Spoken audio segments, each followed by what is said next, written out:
You want to know the real difference between people who build 10 million net worth and people who struggle financially their entire lives?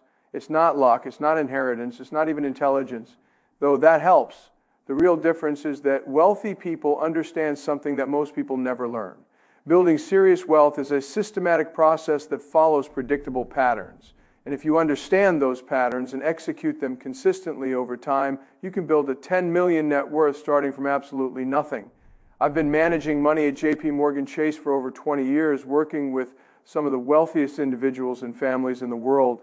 I've seen people inherit billions and lose it all within a generation. I've seen people start with nothing and build enormous fortunes. I've seen brilliant people stay poor and average people become incredibly wealthy. And what I've learned is that building wealth has very little to do with what most people think it has to do with. Most people think building wealth is about finding the right investment, getting lucky with a stock pick, or discovering some secret that rich people know and poor people don't. That's completely wrong. Building wealth is about understanding and implementing a systematic process that compounds over time. It's about making the right decisions consistently for decades, not making one brilliant decision that changes everything overnight. Today, I want to share with you the exact framework that I've seen work for dozens of clients who built 10 million net worth from nothing. This isn't theory. These are the specific strategies and tactics that real people have used to create real wealth.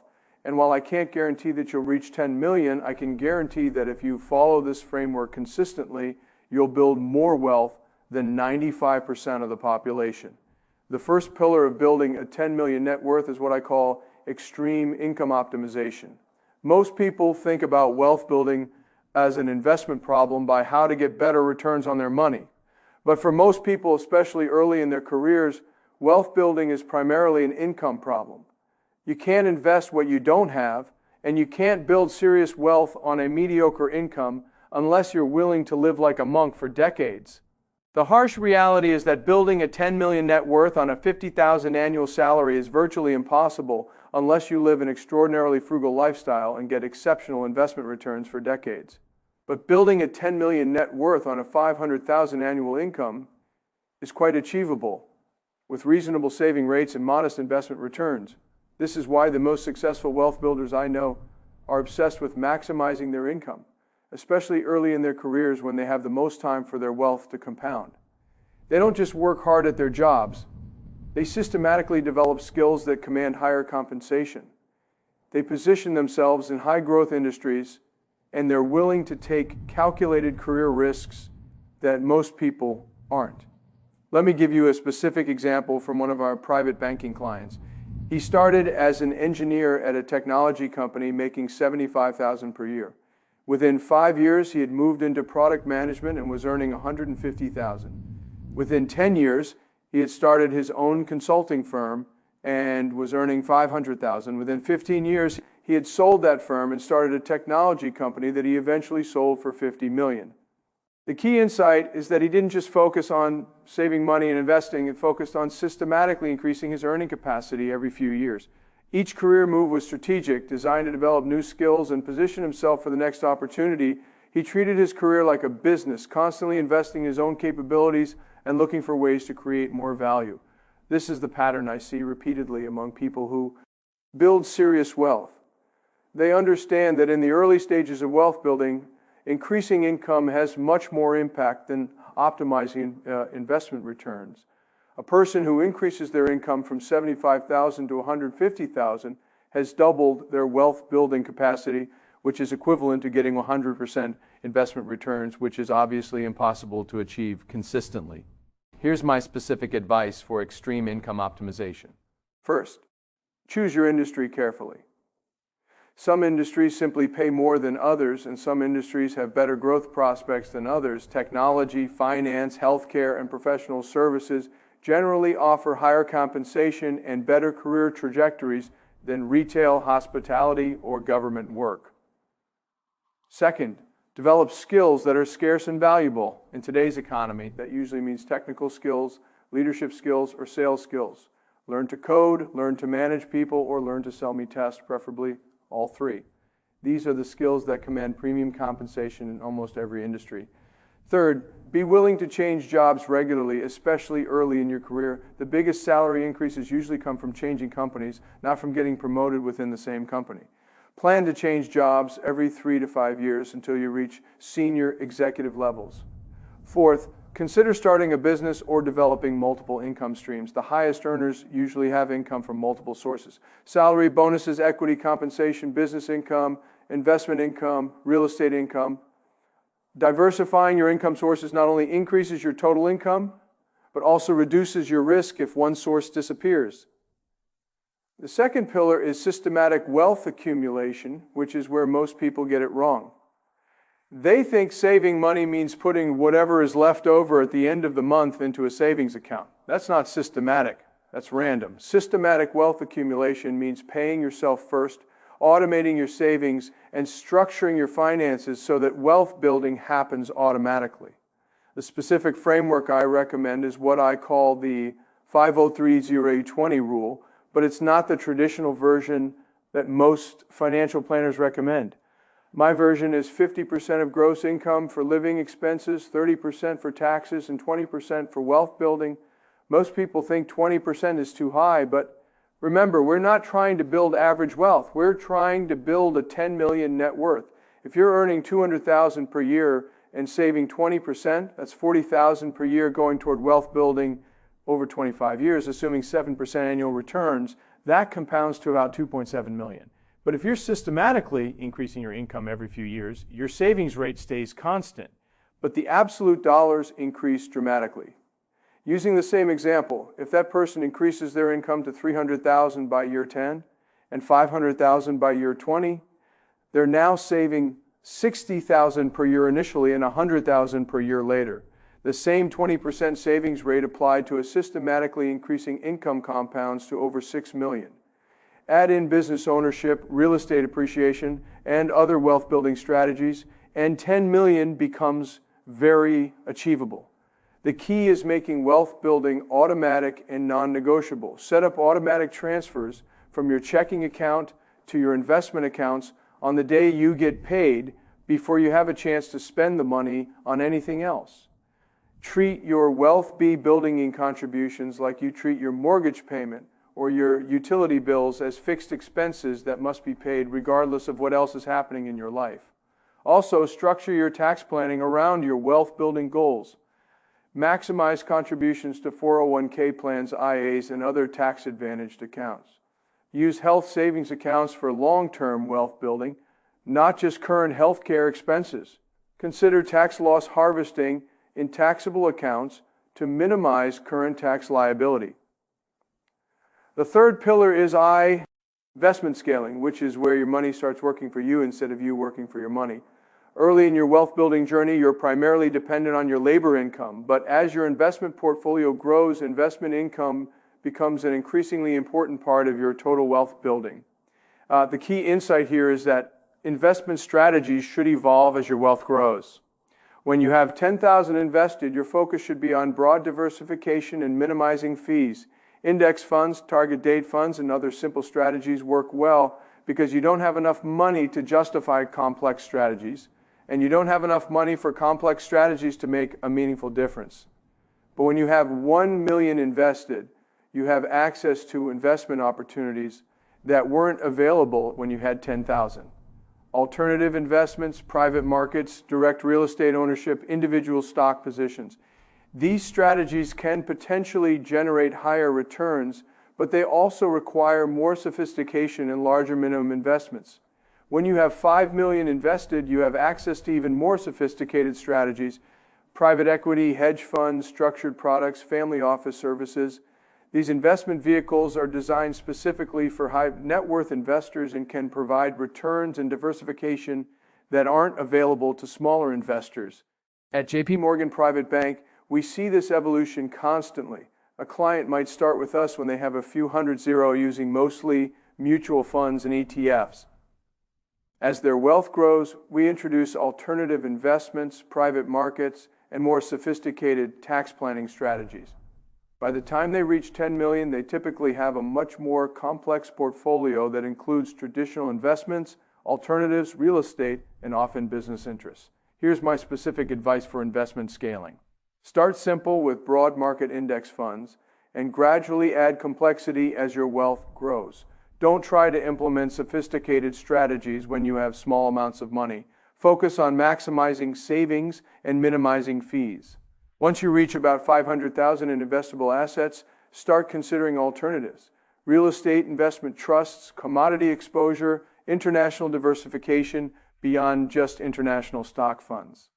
These additions can improve returns and reduce risk, but they're not worth the complexity when you have smaller amounts. Once you reach 1 million, consider direct real estate ownership, individual stock positions for companies you understand well, and private market investments if you have access to them. At this level, the potential return improvements can justify the additional complexity and risk. Once you reach 5 million, you should definitely be working with a sophisticated wealth advisor who can provide access to institutional quality investments and advanced tax planning strategies. This is where the real opportunities for wealth preservation enhancement become available. The fourth pillar is business ownership, which is how most people who build 10 million net worth actually do it. While it's possible to reach 10 million through saving and investing earned income, it's much more common to reach that level through building and selling a business or through equity compensation from working at a successful company. The reason is mathematical. If you save $100,000 per year for 30 years and earn 7 annual returns, you'll have about 9.5 million. That's close to 10 million. But it requires a very high savings rate sustained over a very long period. It's achievable, but it's difficult. But if you build a business that generates 500,000 in annual profit and sell it for 5 times annual profit, you get 2.5 million in one transaction. If you do that twice over the course of your career, you've reached 5 million. Add in normal saving and investing, and 10 million becomes much more achievable. Or consider equity compensation. If you work at a company that goes public or gets acquired and your equity is worth 3 million, you're already 30% of the way to 10 million. Combined with systematic saving and investing, reaching 10 million becomes quite realistic. At JPMorgan, we work with many entrepreneurs and executives who have built substantial wealth through business ownership. The pattern is usually the same. They start with a modest income from traditional employment. They develop expertise in a particular industry or function. They identify an opportunity to create value through a business. They take the risk to start or join that business. And they capture the financial rewards when the business succeeds. Here's my advice for incorporating business ownership into your wealth building strategy. First, develop deep expertise in an industry or function that you're passionate about. Most successful businesses are built by people who understand their industry extremely well and can identify opportunities that others miss. Second, start small and test your ideas without betting everything. Many successful businesses started as side projects that grew into full-time ventures. You don't have to quit your job and risk everything to start building a business. Third, focus on businesses that can scale without your direct involvement. Service businesses that require your personal time and attention can generate good income, but they're difficult to scale to the point where they create serious wealth. Look for opportunities to create systems, processes, or products that can generate revenue without requiring your constant involvement. Fourth, understand the tax advantages of business ownership. Business owners have access to deductions and tax planning strategies that aren't available to employees. Properly structured business ownership can dramatically reduce your tax burden and accelerate wealth building. Fifth and final pillar is strategic debt utilization, which is one of the most misunderstood aspects of wealth building. Most people think that debt is always bad and should be avoided. But wealthy people understand that debt can be a powerful tool for accelerating wealth building when used strategically. The key distinction is between good debt and bad debt. Bad debt is debt used to purchase things that depreciate or that you consume. Credit card debt for vacations, car loans for luxury vehicles, personal loans for lifestyle expenses. This type of debt makes you poor over time and should be avoided or eliminated as quickly as possible. Good debt is debt used to acquire assets that appreciate or generate income. Mortgages for real estate, business loans for profitable ventures, education loans for skills and increase earning capacity. This type of debt can accelerate wealth building by allowing you to control larger assets than you could afford with cash alone. Real estate is the most common example of strategic debt utilization. If you buy a $500,000 house with a $400,000 mortgage, you're controlling a $500,000 asset with only $100,000 of your own money. If the house appreciates to $600,000, you've made $100,000 in your $100,000 investment, a 100% return. Without the mortgage, you would have made $100,000 into $500,000 investment, a 20% return. The same principle applies to business ownership. Many successful businesses are built using a combination of owner capital and borrowed money.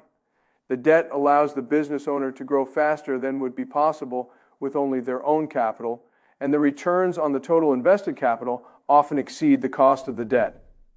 At JPMorgan Private Bank, we often help wealthy clients use debt strategically to enhance their investment returns while maintaining liquidity for other opportunities. Securities-based lending, where clients borrow against their investment portfolios rather than selling investments, allows them to access cash for new opportunities without triggering tax consequences or disrupting their long-term investment strategy. Here's my advice for strategic debt utilization. First, only use debt for appreciating assets or income-producing investments. Never use debt for consumption or lifestyle expenses. Second, maintain conservative debt to equity ratios. Even good debt becomes dangerous if you use too much of it. Third, structure debt with fixed rates when possible to protect against interest rate increases. Fourth, always have a clear plan for repaying debt that doesn't depend on everything going perfectly. Now, let me bring all 5 pillars together into a comprehensive timeline for building a 10 million net worth. This isn't a guarantee, but it's a realistic framework based on the patterns I've observed among our most successful clients.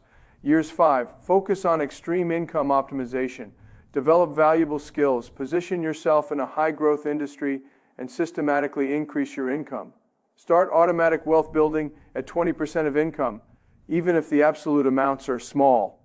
Begin educating yourself about investing in business ownership. Year 6, succeed and continue increasing income while scaling your investment strategy. Start considering direct real estate ownership and business opportunities. Your investment portfolio should be growing to hundreds of thousands of dollars, giving you access to more sophisticated strategies. Year 16-25, this is typically when business ownership or equity compensation creates significant wealth acceleration. Your systematic saving and investing provides a foundation, but business success creates the major wealth milestones. Your investment portfolio should be reaching several $million. Years 26-35, focus on wealth preservation and optimization. You should be reaching or approaching 10 million through the combination of systematic wealth building, investment growth, and business success. The focus shifts from wealth accumulation to wealth management and tax optimization.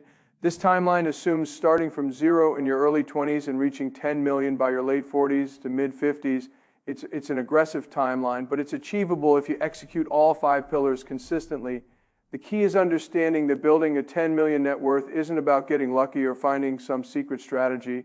It's about executing a systematic process consistently over time, focusing on the factors that have the biggest impact on wealth building, and being patient enough to let compound interest work its magic.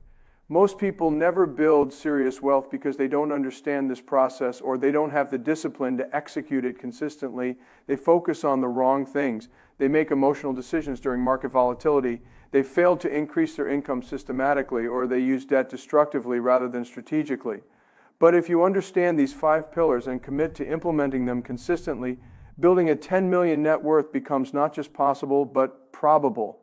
It requires discipline, patience, and strategic thinking. But it's absolutely achievable for anyone who is willing to make the necessary commitments and trade-offs. The question isn't whether it's possible to build a 10 million net worth from zero ones.